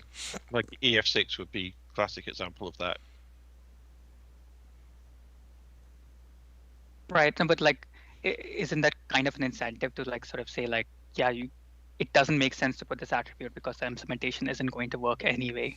Like this kind of makes it a compile time decision. Well, but you said you were building for net5 only. You put this attribute on your type. You verified it using whatever component of Blazor is going to call the new method here. Everything looks copacetic, and then you happen to also send it through, I think someone said EF6, and you don't realize that EF6 is not aware of this attribute, and it does not do what you expected it to do. And even though you did make sure a negative thing happens, you only did a negative thing in the case that it mattered, and you forgot to do it in the case that you weren't aware that it didn't. So this is one of those, as a user of systems, I hate when they do magic like this, because you can't tell when the magic doesn't happen. And I mean, that's the general problem with attributes, though, right? Because attributes are always basically some part of the stack has to honor that, and if some party doesn't honor it, then that's what happens. But in that sense, it's not different from, let's say, nullable annotations that EF6 probably will also not be enlightened about, right? So in that sense, it's kind of the problem that we have with every attribute, right? This one is not special in that way. Right, but this in particular of a very general feeling system that is used in independent source or used in independent contexts in independent ways. Of you may have learned that EF respects these attributes and don't understand it doesn't respect the new ones. Yeah, I mean, I agree with that. I mean, that seems, I mean, the nice thing with this kind of thing, though, is it's also pay for play, right? You could say we don't update EF6 unless enough people complain, and then we may consider doing that, right? I mean, that's... I'm not going to do that. Which is also fine. I mean, like we said many times, it's in maintenance mode, right? So I don't think that's unreasonable to say, we innovate in an area that not all existing tech benefits from, right? But that shouldn't mean that we don't innovate in that space. Yeah, I'm just making sure that we think that the value that we're adding exceeds the confusion that it has the potential to cause. Right. I mean, to the earlier point, though, right? If you were to oop this attribute for NetStandard 2.0 library, and then existing stuff doesn't work with it, that's more problematic because we basically go out of our way to retroactively make it available to the past without updating set past. If we only added in net 5, then, well, yeah, if something old runs on net 5, that might still not know about it, but that seems easier to explain than the reverse.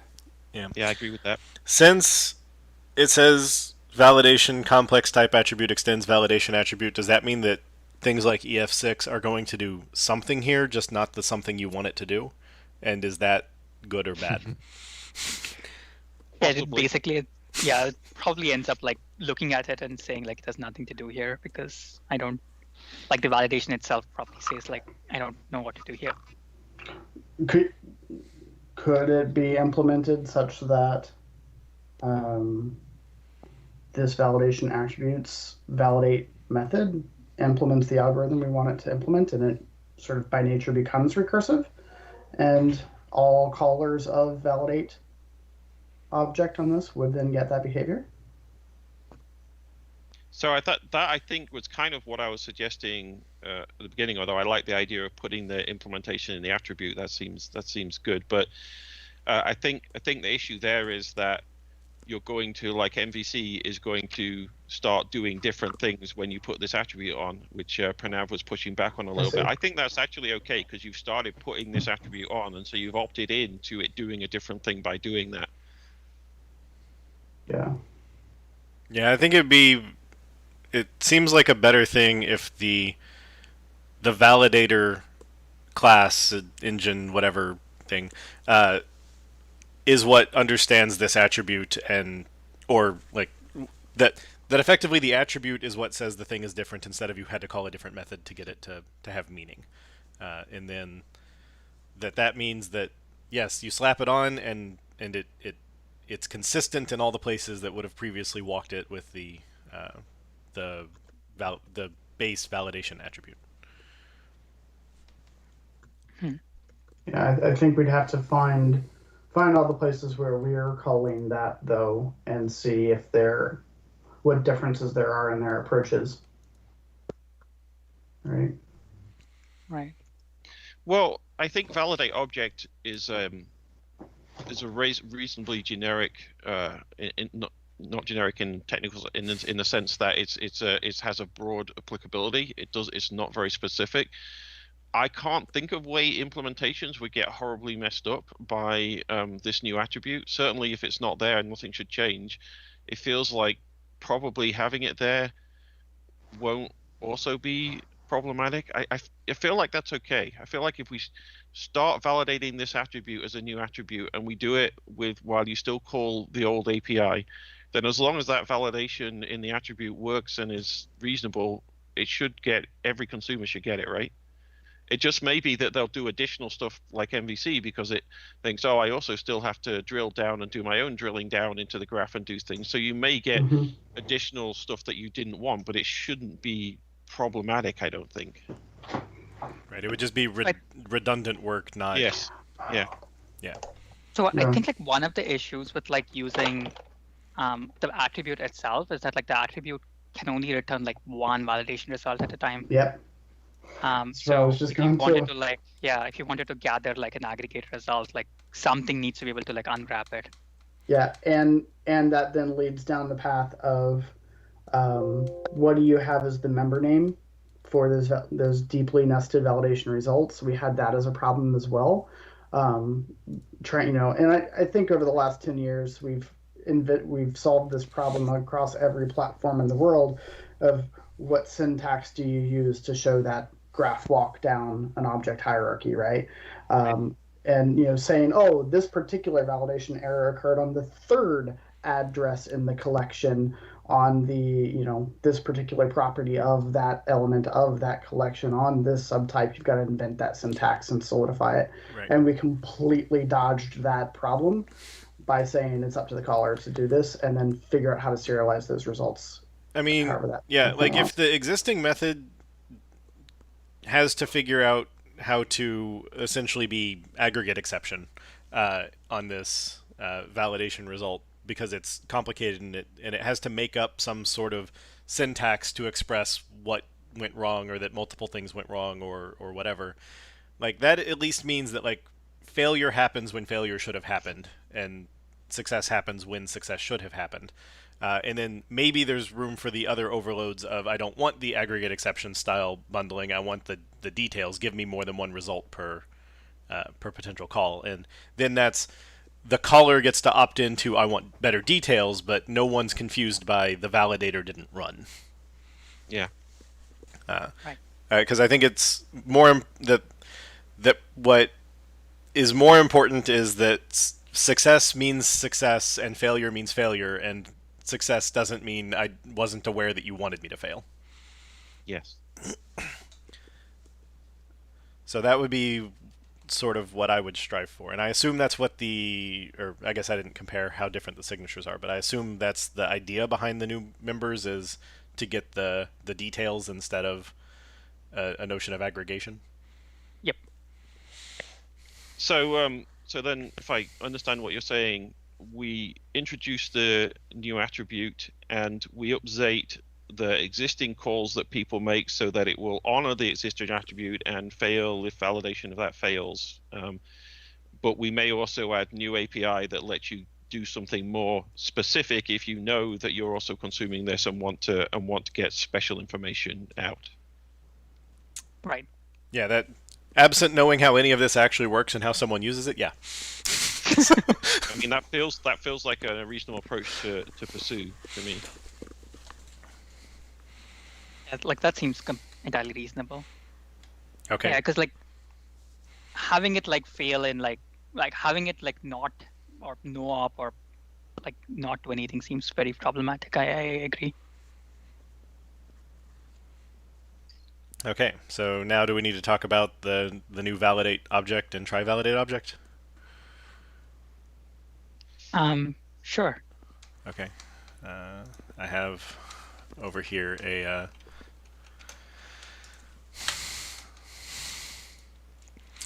there, now they kind of fit on the screen.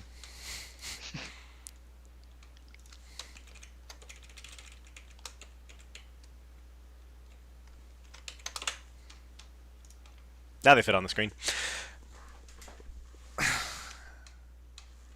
So there's already a validate object, right?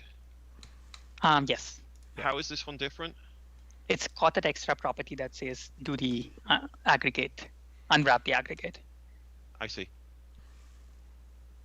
So it's basically one additional property tacked on. We could make a different overload instead. I'm kind of neutral to. Given that these things already generate a collection of validation results anyway, wouldn't we just add one validation result for every complex type thing that we validated, or is that not reasonable?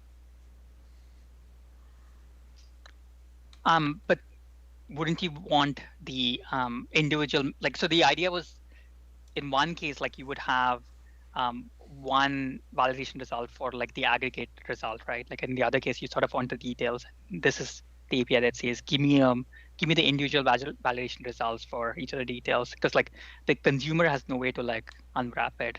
Like there's no API for that. I guess what I'm asking is the differentiation between the details and the aggregate, is that necessary, or is it I mean, given that you just treat this as a list of validation results anyway, can it not say, okay, you know, at the top level this failed, and then at the next level this failed as another result, and then you know, on this one it failed? I mean, you may get lots of things in your results because you're basically validating an entire graph, but then I'm not really sure why we need to differentiate those from the other results that you get. So, I mean, like at least in talking about like both MVC and Blazor, like we kind of reconstruct what UI element triggered the validation failure. So you want to like be able to like highlight it or put a CSS attribute on it or something like that. If all we had was like, well, something in address failed, like it's kind of useless because address might not even show up as a UI element.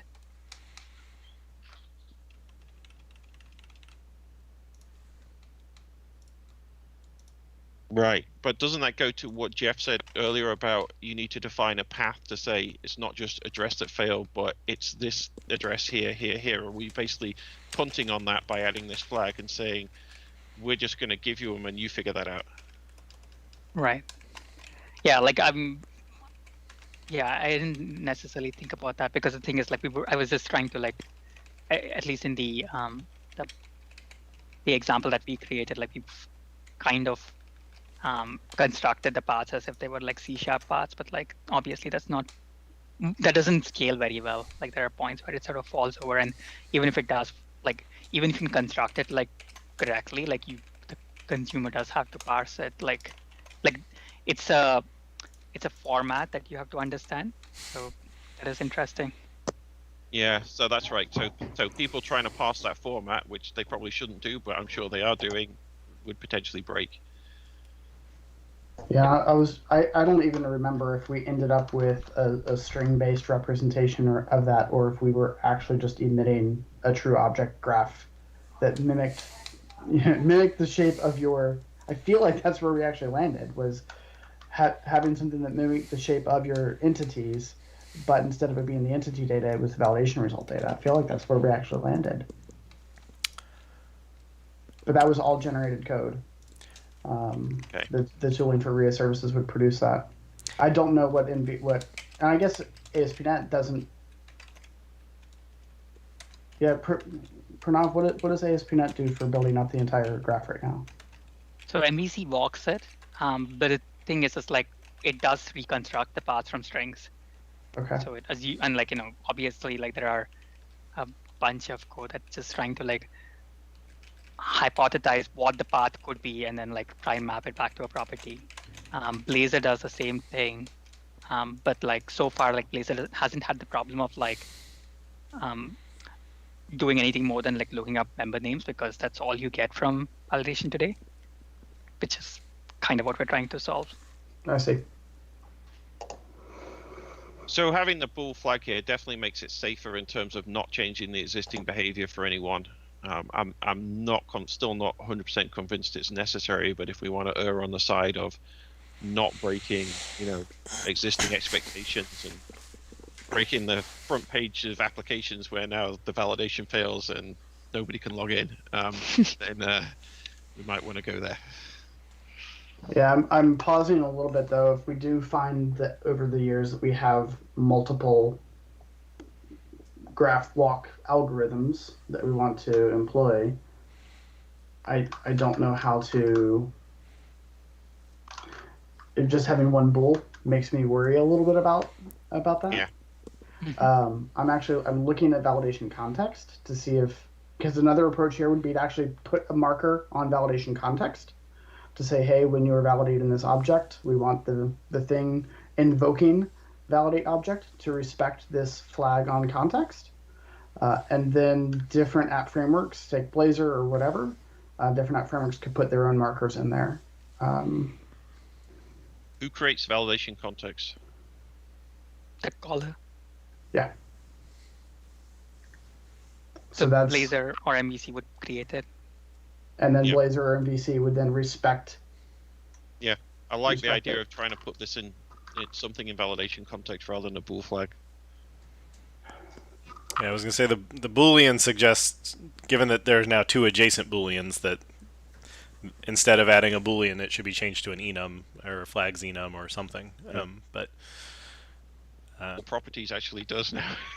yeah, I didn't get to finish rereading on that. I think it was since we do multipass on required fields first, and then only if all required fields have been satisfied, we do the next level of validation across everything else. You can say validate all properties I believe that's what that behavior was. Go ahead and validate all properties regardless of required field validation, because there were cases when you could actually have validation attributes relying on required fields already being fulfilled. Yep. So you could actually have null refs otherwise. So. yeah. If the caller is building the context and passing it in, then it seems like that already should be sufficient to disambiguate the complexity of the new attribute. Yeah. I think we should try that before adding a bool, definitely. So I mean, if you get to mutate the validation context, like if you're adding to it, like would it make sense for a way to ask the caller to specify the name like construct a name for and then like we would have some Ooh. nominal way to like construct it for you. Feature creep, but yeah, might be nice. Yeah, collections are always the weirdest. Right, because yeah. like because you can construct like box brackets for you, but like somebody has to like read that on the other end and make sense of it, or like you don't. You can say like, well, none of these things actually match. All I wanted to do was like have it be validated. Right. Yeah.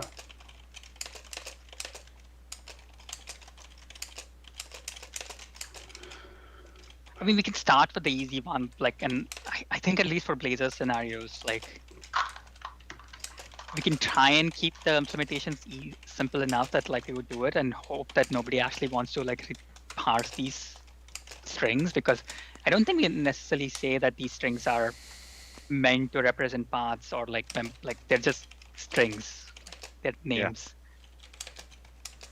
Yeah. So like if you happen to parse it, well, it's your own fault. If we're explicitly saying we don't want people to parse this, we should at least document that, because otherwise, I mean, people will anyway. We know that people parse two strings at the time when they shouldn't, but we should document if we're saying this may change. So don't rely on this. Right. You can say that all day long. If code keeps working, they will rely on it. Yep. Yeah. Yeah. And I mean, if we do like the ability to construct the path, like if you happen to like somebody needs it, we can do it. For now, I guess we can keep it simple and just like make something trivial. Yeah, or maybe even just kind of dodge it and say, all right, something on address. Just stop at address and say address is invalid, and not even try to represent why. And then if somebody needs to understand why address was invalid, they can come back and revalidate just that address object. All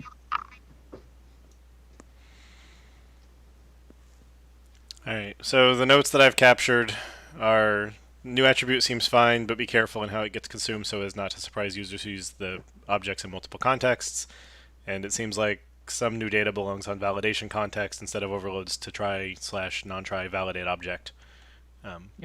With some more words, but it sounds like we don't know what that would be right now. So sounds good. So I think that this goes back as more work. Sounds good.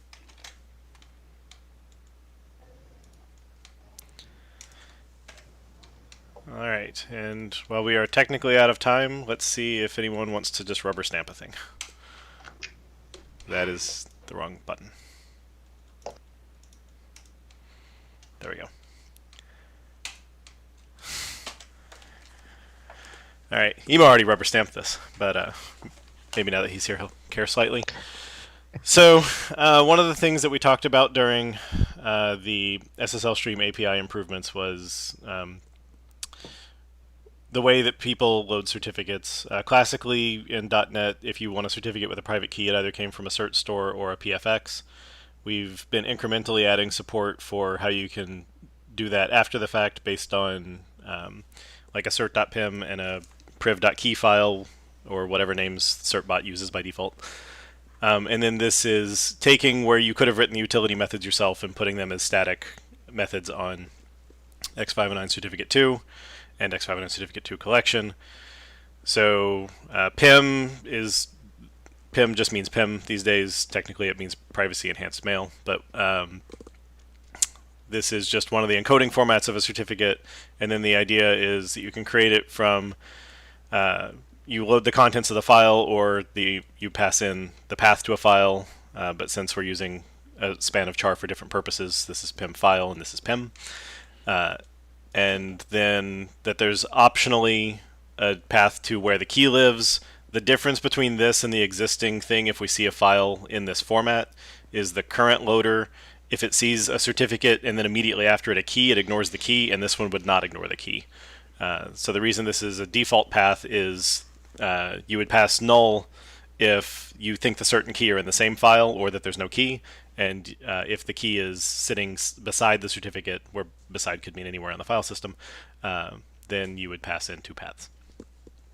And then these are if the key file is encrypted. Same thing for you have the raw data, aka better unit testability. And then on the collection types, we don't support key loading. It'll only load the certificates. But right now, the collection, if it imports from PEM, it only imports the first one, and this will import all of them. All right. Anyone want to say we need to discuss this next time, or rubber stamp, or anything else? The only thing is, like, do we already have create methods on the certificate class? No, everything it does is via constructor, but this would be introducing ambiguity of what the constructors mean. Yeah, I'm not opposed to doing it. I was just wondering whether there's an existing pattern for factory methods, but if there's none, then it doesn't matter. Collection has instance import, and so this is, adding words to say why this one behaves different than the existing instance import methods. But the X509 certificate 2 does not have any current creates. We could certainly make creates that look exactly like the constructor if you think that once we have one set of creates, we want parity on having all the things be creates, and then we sort of deprecate doing new things with the constructors. Maybe. I mean, it doesn't strike me necessarily as necessary. It's more like what pattern do they have for factory methods? How do you call them? But if there's none, then this is establishing the pattern. I think the pattern makes sense. I mean, we had this thing in JSON where we pontificated over load versus parse, and that confused the fuck ton of people. So I actually like the idea that we just suffix it to a file when it's loading from a physical thing on disk, rather than taking things from a memory. So that makes sense to me. Yep. Yeah, this one is you've already loaded it, or you're a unit test, and this one is load the contents and call that one. But it saves the people from writing file.read all text. I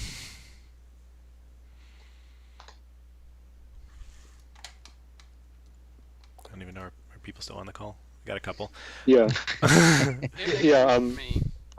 I have a quick question on the password overload. So remind me again how the read-only span of char is interpreted if you specify it for a password.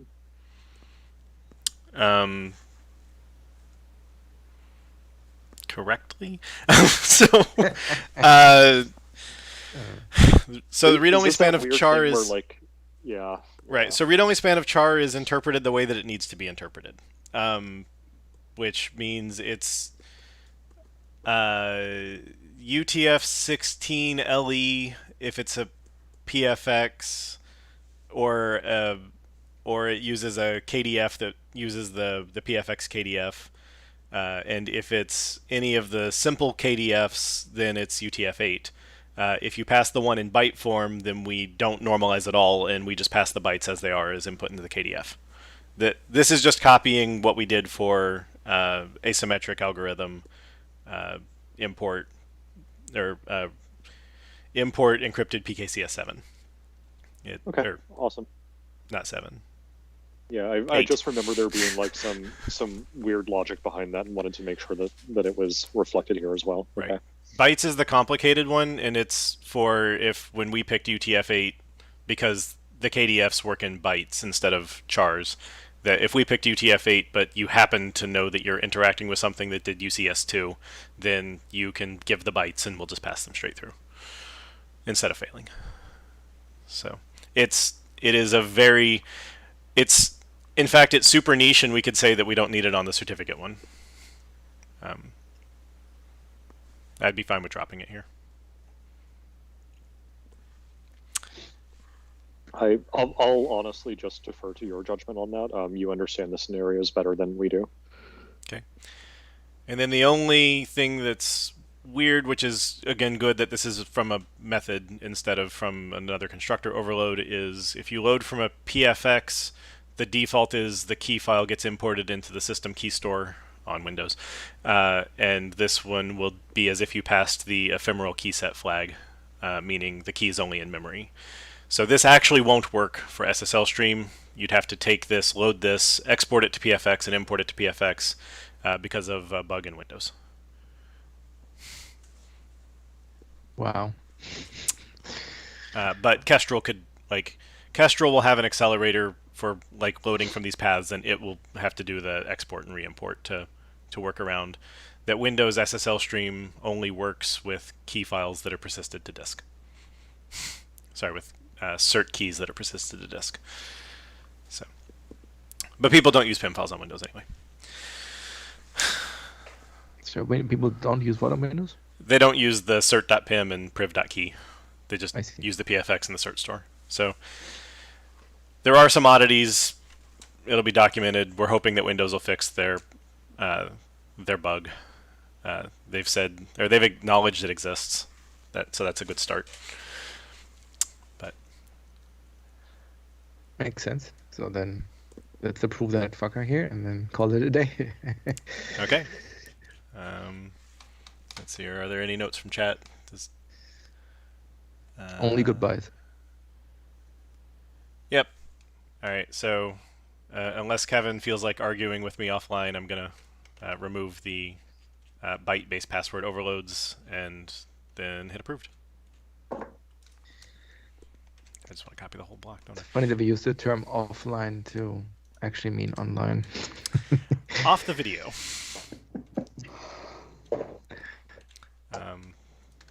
But yes, that's because there is no longer an offline world. I am super sad that I will not be in Switzerland next week. You will be in Switzerland next week. No, I was supposed to be in Switzerland next week.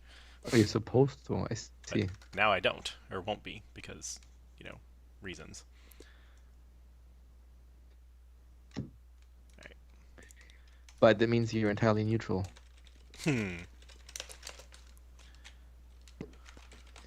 At least get some Swiss cheese, just for the for the field. Yay! All right, and with that, I believe we are done for the day. Awesome. Blocking as well, just for shits and giggles, and then yay! Thanks, Jeremy. All right. Awesome. Thanks, everyone, and have a nice day. Thanks for hosting. Bye bye.